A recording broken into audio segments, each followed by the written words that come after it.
Le platform yabantwana bakaNkulunkulu abasindisiwe egameni likaJesu makhona lo ngakholwa siyathemba ungenele ukuzofunda.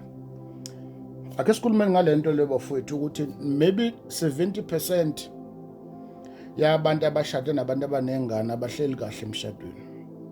Mangithi 70% ngisho ukuthi lo 30 lo yawena ungena lapho ke so isidingo sokuthi uzulwe uthi thina sihleli kahle wena uhleli kahle ungena kulo 30. 70% yabantu abashade nabantu abanengane abahleli kahle. Ulalele nje. Ngifisa silungise nansi into yomuntu wesilisa approach intombazana ayishade nezingane noma wesifazana approachwe ubhuti onezingane both side.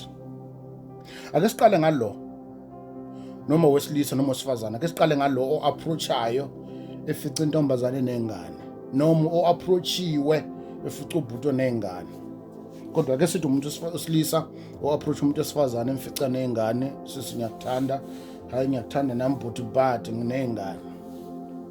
Yabona njengoba ekutshelile ukuthi unezingane kunikeza option ukuthi yazi ke ukuthi empilweni yami kunezolo lami ngeke ngikwazi ukuliraba. Empilweni yami kunamathumbu esephumele ngaphandle ngeke ngikwazi uwabuyisela esiswini. Empilweni yami ngifice ohambeni lwami lwempilo kunendawo la ngibhale khona ngepeni ngeke ngikwazi ukuraba futhi ngoba ngeke kuze kurabheka. So yazi ke ukuthi as much as ngikuthanda wena ukushada nangibe unkosikazi wakho kodwa singakubalekeli ukuthi nginemihelo ngomuntu wesifazane ngizele izingane zikhona. Ayike enye into engayenza ukuthi lezi ngane zingaphindi zibe khona, already zikhona. So the reason why ngikutshela njengoba ngiapproacha nje ngikutshelela ukuthi ukwazi ukuthi asikhulumele phezulu kwalezi ngane ngoba zikhona lezi ngane.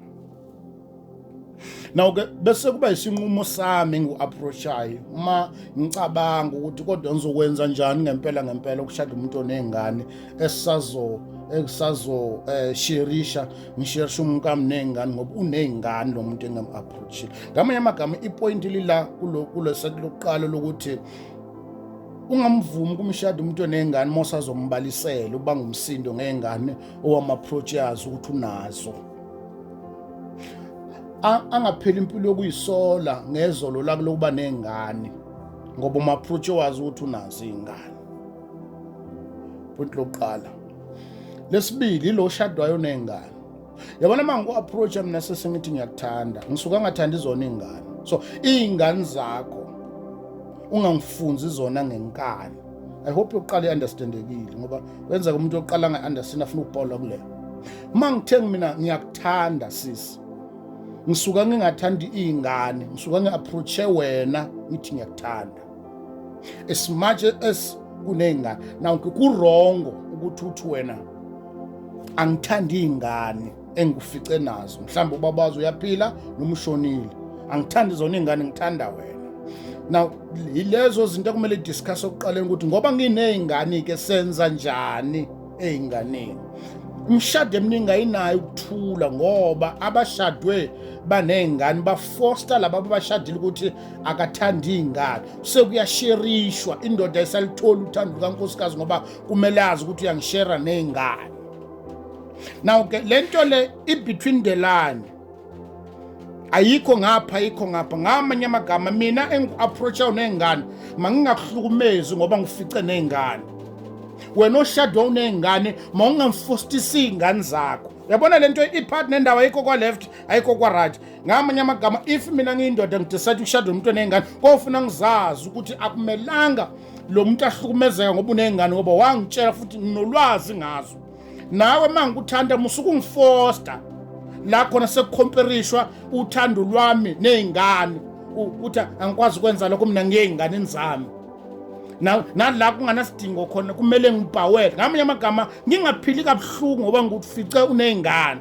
Ngamanye amagama nalo wesifazana angaphili kabuhlungu ngoba umfice nezingane ngoba watshelwa ngazo ekuqaleni ukuthi nginezingane wathi wena kunankinga. Mase uvuma ukushada naye ke angadliswa ngamapayipi ezinganeni zakhe.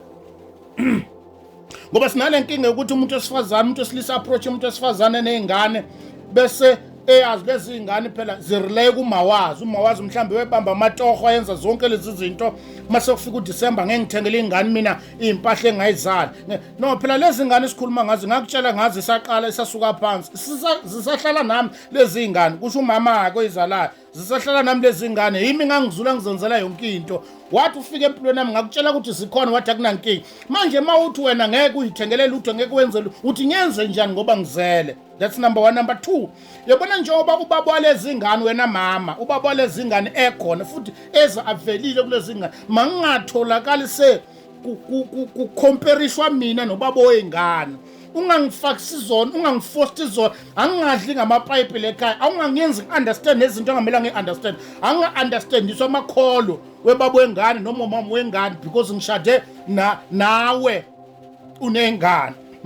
Makungafiki lapho kufuna understand ukuthi both sides mangabikho hlukumezayo ungangihlukumezi because ngiku-acceptile ukushada nawe unengane bese kumele ngi-entertainer noma yini ubaba wengane uzophaka imoto egcekeni athi ulanda ingane zakhe usukela ngithi lezi ingane wangithanda nginazo. No, ngakuthanda unazo lezi ingane kodwa le drama oyenzayo kusona lento engangifuna ungangenzi ngizwa ngiyifila ngiyisuphukuphuku ngoba ngashada nawe. Number 2, nawe oshada umuntu onengane angahlukumezeki ngoba nokudla ngeke kwehle kuye uma edla ingane zengazazi ukuthi zikuphi zilale kuphi ziphila kanjani zifunda kanjani ngoba wamfice nazo esahlala yedwa ungakafiki wena wekwazi ukuyikhulisela ingane zakhe wathi ufike ekutshela.